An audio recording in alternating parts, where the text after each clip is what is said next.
On this week's NESN Patriots podcast, we will preview their upcoming matchup against the New York Jets, and we will recap all of the Patriots' recent roster moves.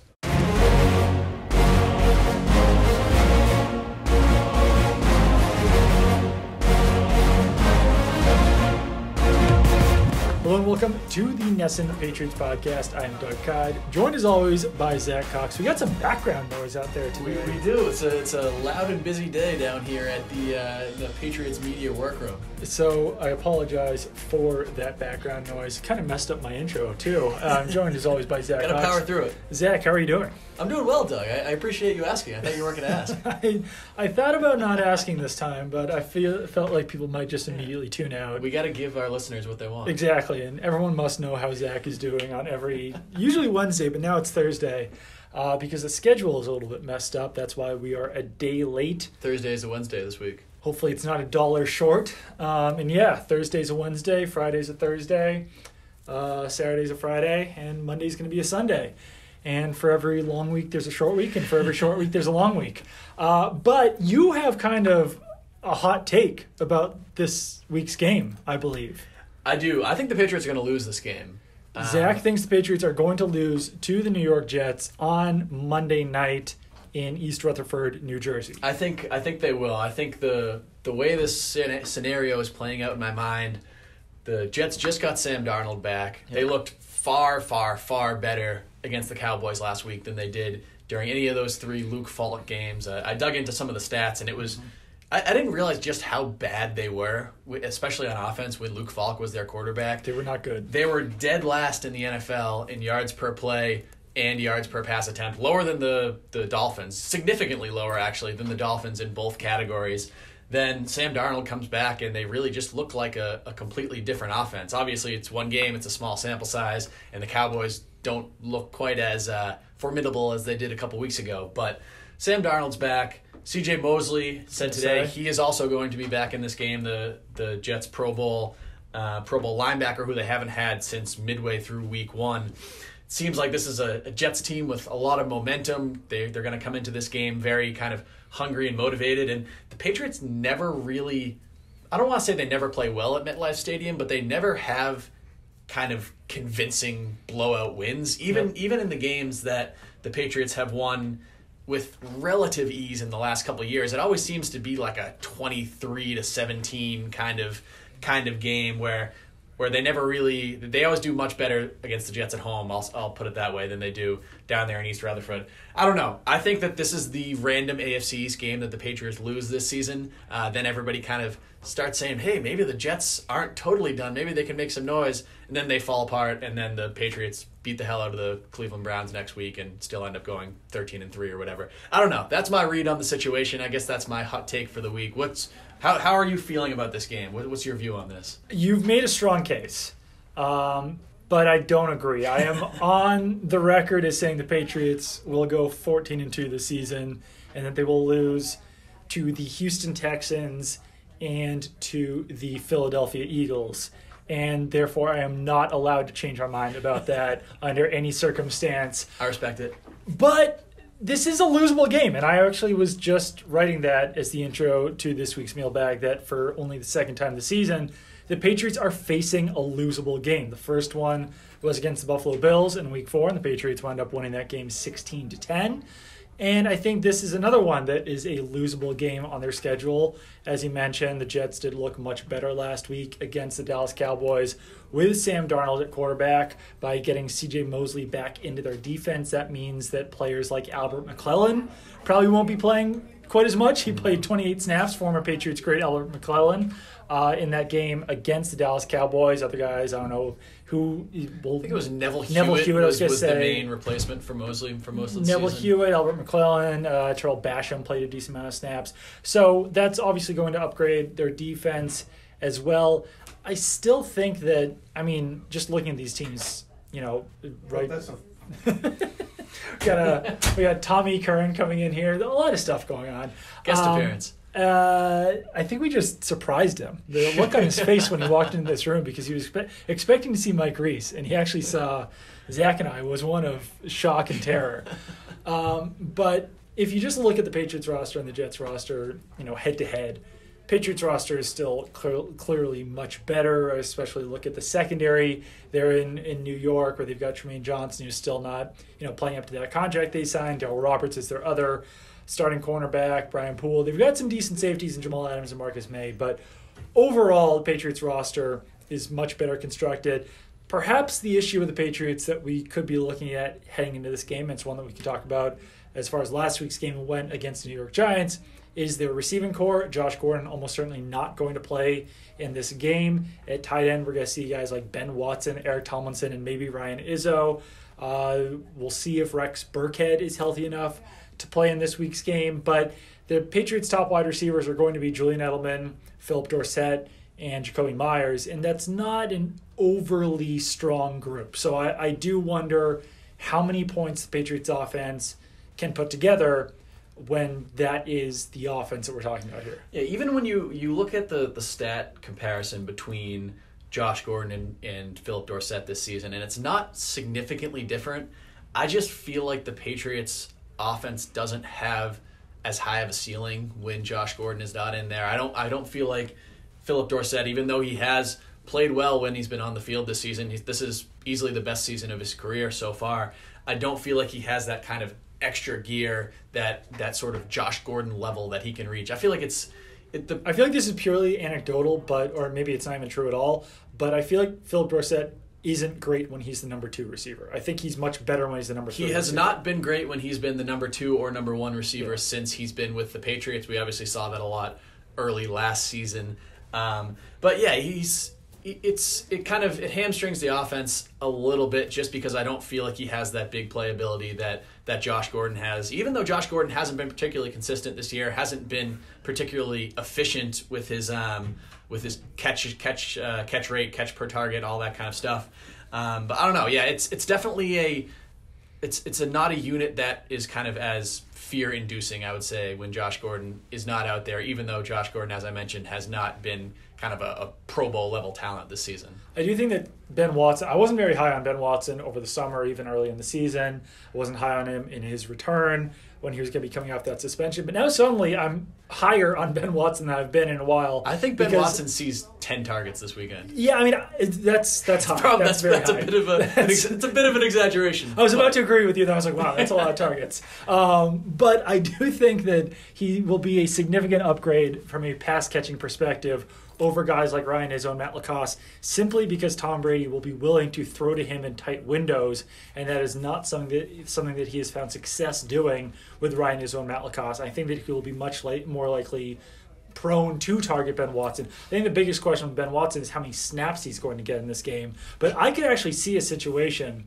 where Ben Watson and Eric Tomlinson, the other new tight end, are actually active in this game over Ryan Izzo. Ryan Izzo, I don't like to be too critical of players because I don't know exactly what's going on.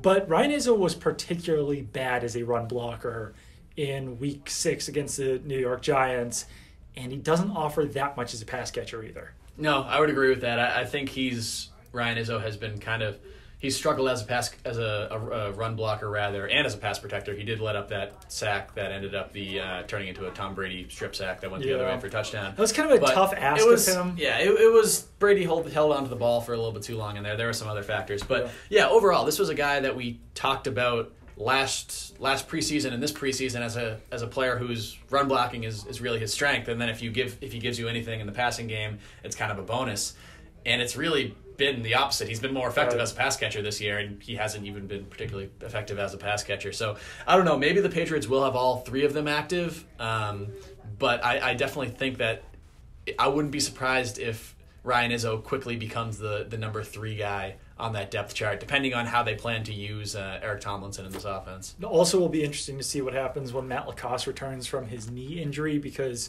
you would presume that one of those tight ends will probably be off the roster. Yeah. Maybe it'll be Eric Tomlinson. It's probably not going to be Ben Watson since his contract is guaranteed.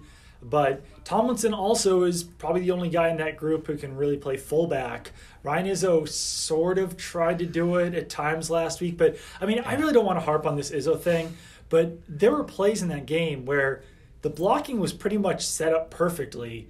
And then Ryan Izzo was the cause for either a tackle for loss or a tackle for no gain because he was just whiffing on run blocks. Yeah, it hasn't been great. And that's really not something that can happen moving forward, especially like you said, when he's a guy who was supposed to come in here as a run blocking specialist, and he just hasn't really offered that much in that role. I do think that moving forward, since Patriots will not have a fullback on their roster, at least for this week, that we probably will see more of an emphasis on the outside running game. So we'll see if that means more of Sony Michel, less of Sony Michel, more of Rex Burkhead, less of Rex Burkhead.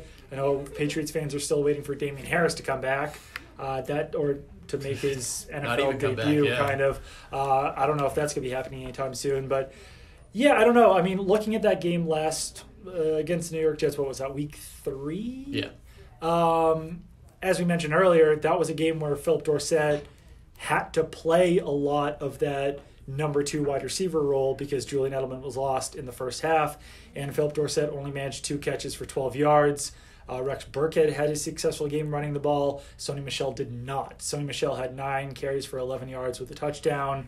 I don't know. That was a big Josh Gordon game. That was the game where he really kind of struggled in the first half. I think he only caught one of his first 5 or 6 targets and then came through with those 2 real highlight reel catches. While he was banged up. That second half was probably the best football he's played this season, I would say. Yeah, and like we said earlier, he suffered a knee injury against the Giants. Probably will not play against the Jets.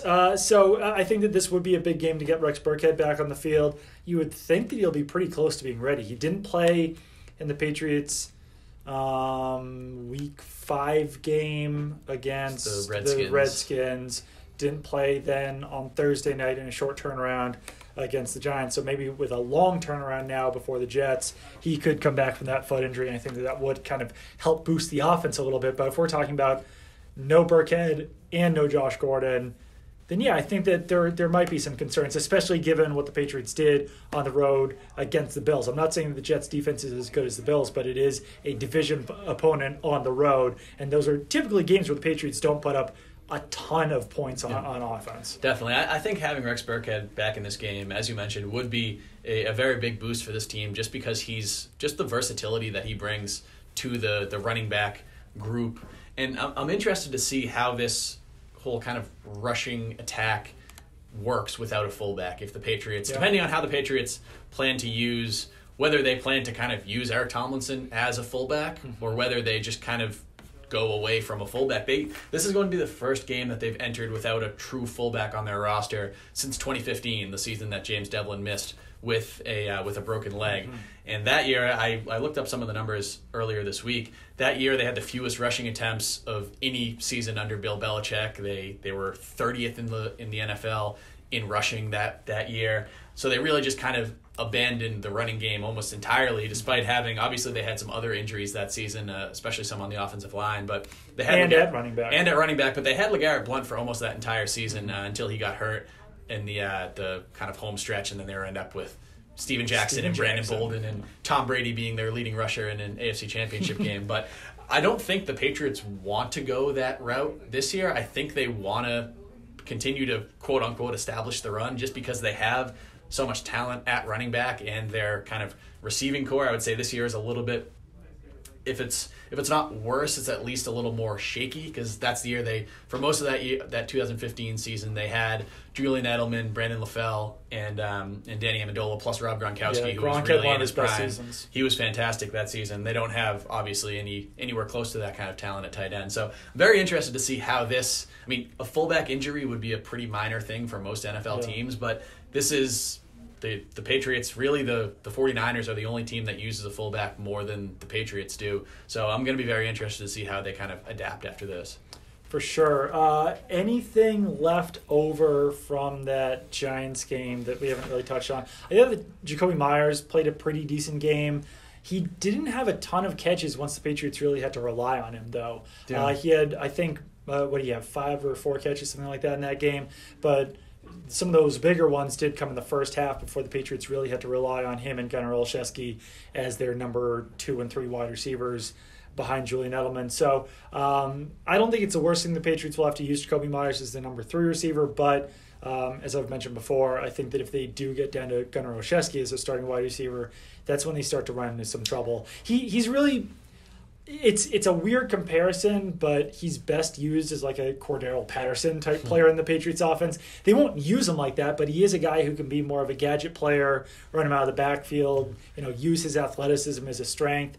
He's not going to be a crisp route running, trustworthy wide receiver that Tom Brady can count on. They did a little bit of that against the Giants. They motioned him into the backfield once. I think they did that with him and Jacoby Myers.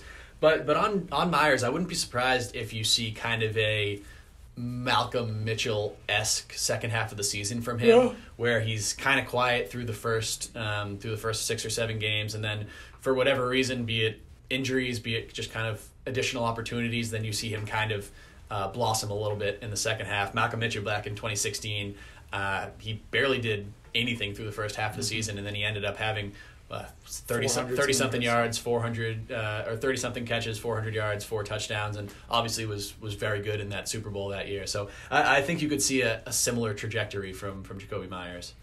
I would agree with that. The Patriots also got N'Keal Harry back in practice this week. He can return to the game field in week 9. And I personally, so here's the way that I look at the situation. And maybe it's kind of a weird way of looking at it. But if the Patriots had spent a first-round pick on a tight end, and if that tight end was suddenly coming back into the Patriots offense in week 9, given the Patriots' current situation at tight end, we would probably assume that player was going to enter as a starter, right? As the number 1 tight end on this roster. That, all right, slot that guy in. He's going to be the number 1 tight end on this roster. N'Keal Harry is a wide receiver, and the Patriots do have better depth at wide receiver than they have at tight end. As we mentioned before, they do have Julian Edelman, Josh Gordon, who's currently injured, and Philip Dorsett. So they don't need to slot N'Keal Harry into the Patriots offense as a starting wide receiver. But I think that option exists. I don't know how much he can contribute coming off this injury. He didn't spend a lot of time in this offense during the summer because he was dealing with some lower body injuries there as well. But he was a first-round pick. He's obviously extremely talented. Otherwise, the Patriots would not have spent a first-round pick on him. So I actually do think that he will contribute in the second half of the season. I think that he'll probably, even if he doesn't enter his Patriots career above Jacoby Myers on the Patriots wide receiver depth chart, I think he'll probably pass him relatively quickly just because of that draft status. The first round pick aspect is, I think, something that a lot of people overlook, including myself, when you talk about the kind of how rookie receivers have performed in the past in the Patriots offense. A lot of the players that are mentioned on that list were drafted significantly lower than the first round. Some of them were kind of second-round picks or high third-round picks, but a lot of the guys that get mentioned are kind of mid-round to late-round to even undrafted guys. The fact that N'Keal Harry was a first-round pick, he obviously comes in with a significantly higher pedigree or better pedigree than a lot of those players. I just think that, we both watched him every single day in the summer, and from what we saw from him in the summer, I don't think we expected him to enter the season. Even if he entered the season healthy, I wouldn't have expected much from him in the first 5 or 6 games. Just the way that he looked, the way that he was kind of struggling to create separation, the way that he didn't look as comfortable as even someone like Jacoby Myers did during those training camp practices. Definitely not, yeah. I think that he has a very good chance to get there at some point. I don't know when that's going to happen. I don't know if that's going to happen this season. Maybe it'll be a case where if he comes back in week 9, by the time the playoffs roll around, then he can become either a number 2 or a number 3 or somebody who's at least kind of getting in there and getting consistent opportunities. I do think as long as he can kind of continue on the path that the Patriots hope he can and be back on the field in time and kind of use all the knowledge that he's been able to build up over these last couple months, I do think that they will find a way to use him. I wouldn't be surprised if they use him in a Rob Gronkowski-esque way, not having him play tight end, but having him be that red zone weapon, because the Patriots, they don't really have a quality red zone wide receiver. Even Josh Gordon should be, but he really hasn't been. And overall in the red zone, they've struggled to kind of turn red zone trips into touchdowns. I don't know can't remember what the exact stat is off the top of my head, but I know they rank pretty low down in the league in kind of scoring touchdowns in trips to the red zone. So given N'Keal Harry's skill set and what he can do and the way he can kind of convert these contested catches and whatnot, I could definitely see a scenario where they sort of give him a specialized package, a kind of abbreviated package of plays and responsibilities. But I can definitely see him kind of contributing in that regard. Yeah, and we're sort of entering uncharted territory or waters with N'Keal Harry because we've never seen a situation like this where the Patriots haven't spent a first-round pick on a wide receiver since Bill Belichick came here in 2000, and obviously there hasn't been a situation where a first-round wide receiver has spent the first half of the season on injured reserve, then he's asked to come in and contribute in the second half. I think some of it might have to, might just come down to opportunities, how many games Josh Gordon misses, how many games Philip Dorsett or Julian Edelman misses over the second half of the season. So I think that's probably what it will come down to as far as how productive N'Keal Harry will be. But I wouldn't say that, I think he'll contribute. I think there's going to be something there for N'Keal Harry. Other than him, other news of the week, we already mentioned that Ben Watson is back. We already mentioned that the Patriots signed Eric Tomlinson. Matt Lacoste missing practice. Michael Bennett got suspended one game for conduct detrimental to the team. Seems like he got into it a little bit with defensive line coach Brett Bielema. It was a philosophical disagreement. Yes. And Nick Underhill of The Athletic reported that it was over his role. So I'm not sure if that's whether, what position Bennett was playing or the amount of snaps that Bennett was playing, but he's seen his snap percentage drop every single week from week 1 all the way down to week 6 when he played just 11 snaps, a lot of those coming in garbage time once the Patriots had a 2-score lead. No one expected Michael Bennett's, Patriots career to go this way. I think that a lot of people expected him to just slot into Trey Flowers' role. He seemed like he was going to be a great fit for the defense, and that just really hasn't been the case. They've wanted bigger bodies on their defensive line. They've wanted smaller bodies, linebackers rushing the passer, and you can't argue with the results so far because they're the best defense in the NFL. So at this point, to me, the Patriots could free up over $2 million in cap space by trading Michael Bennett. The guy's playing 11 snaps on their defense.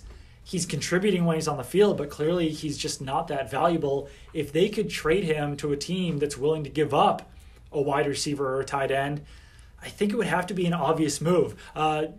People have mentioned the possibility that Bennett could be cut. It's possible. The Patriots cut Cassius Marsh in a somewhat similar situation back in 2017.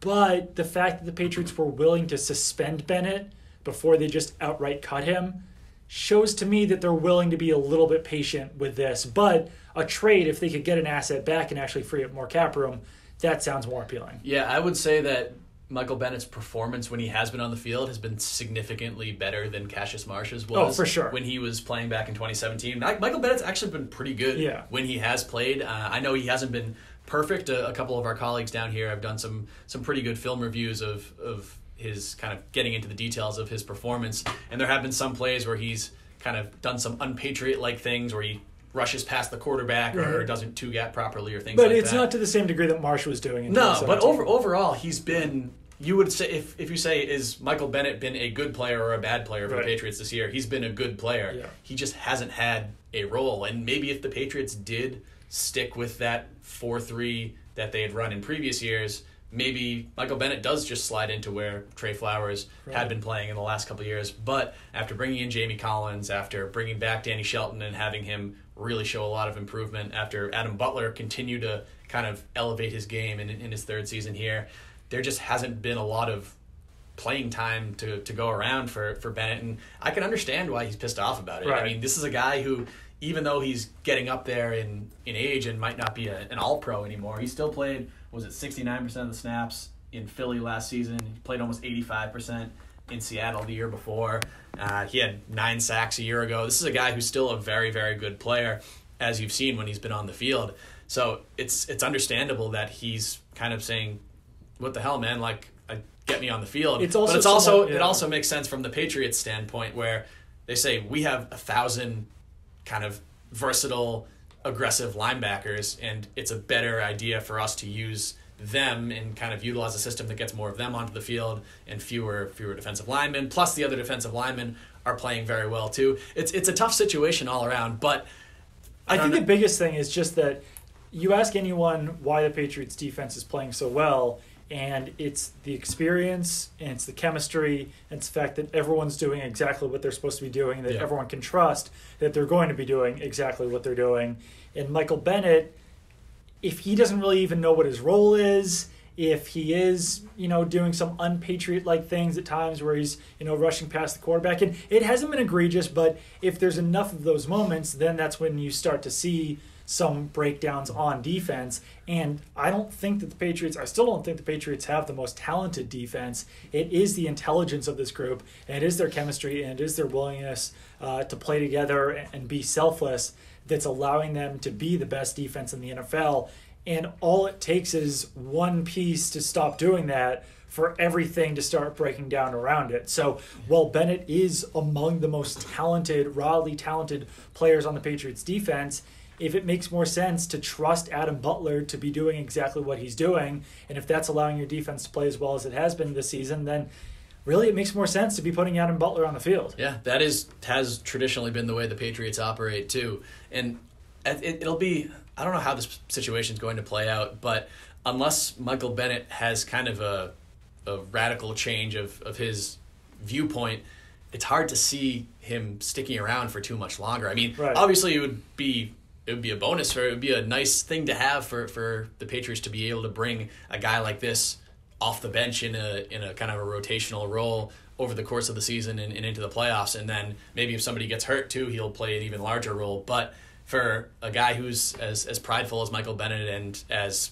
kind of accomplished as him, it wouldn't be surprising if he's just not willing to do that. So, and I mean, they haven't really even been doing that. That's the thing, is that it would be great if you're using him on every third down situation or every pass rushing situation, but it hasn't been even close to that so far this season. When a guy's on the field for 11 snaps, that's not obvious pass rushing situations, because the Patriots also have had giant leads in these games as well when they know that the opposing team is going to be passing the ball, and Bennett still isn't getting on the field. So if you're talking about games where the Patriots are trailing, or whether they're playing in closer games when the opposing team can be running the ball more often, then Bennett actually might wind up playing even fewer snaps in those situations. Yeah, I mean, it seems like it's an untenable situation at the moment. But I mean, the Patriots have, what do they have? Another week and a half before before the trade deadline. It has to be the number one trade candidate on this team right now, and it's not even particularly close, I would say. For sure.